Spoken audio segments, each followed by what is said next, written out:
교육 전문 컨설팅 그룹 어드미션 마스터스 진아킴입니다.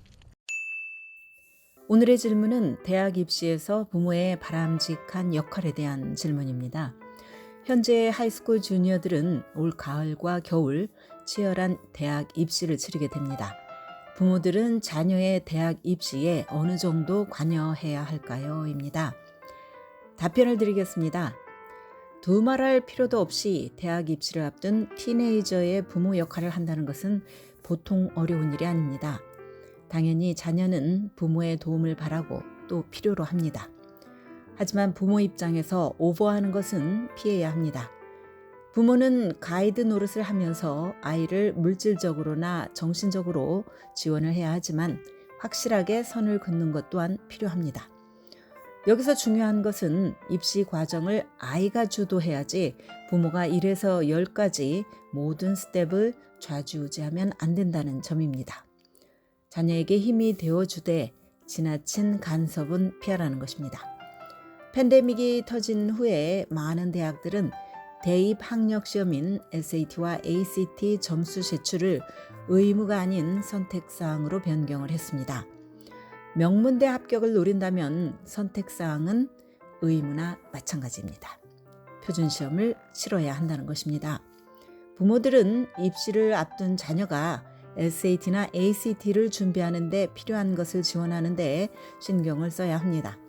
아이에게 연습 문제를 최대한 많이 풀어보도록 권하고 또 점수가 시원치 않으면 튜터를 붙여주거나 또 학원에 등록하는 것도 고려하도록 해야 합니다.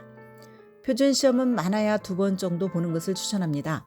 가능하면 SAT나 ACT 중 하나만 봐야지 2시험을 다 보는 것은 권하지 않습니다. 많은 학생들은 에세이가 대학 입시 과정 중 가장 어려운 부분이라고 생각을 합니다. 그래서 부모의 도움을 원할 때가 많습니다. 에세이 토픽에 대한 브레인스토밍을 도와주거나 아이가 작성한 초안을 들여다보면서 오탈자를 잡아주는 등 콘텐츠를 다듬어주면 좋습니다. 그러나 자녀의 작문 실력이 강하지 않다는 이유로 해서 에세이를 대신 써주겠다는 생각은 꿈에서도 하지 말아야 합니다. 재정보조 신청의 경우 부모가 주도권을 행사하는 것이 꼭 필요합니다. 팹사나 CSS 프로파일을 최대한 빨리 접수하고 다양한 장학 프로그램에 대해서도 자녀와 의견을 주고받도록 해야 합니다. 집에서 얼마나 재정 지원을 해줄 수 있는지 또 얼마나 아웃사이드 도움이 필요한지 빨리 파악할수록 자녀가 원하는 대학에 진학하는 데 도움이 될 것입니다.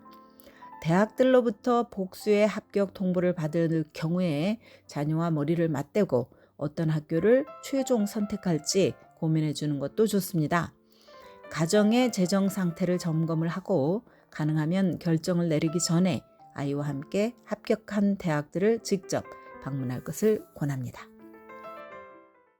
지금까지 교육 전문 컨설팅 그룹 어드미션 마스터스 진아킴이었습니다.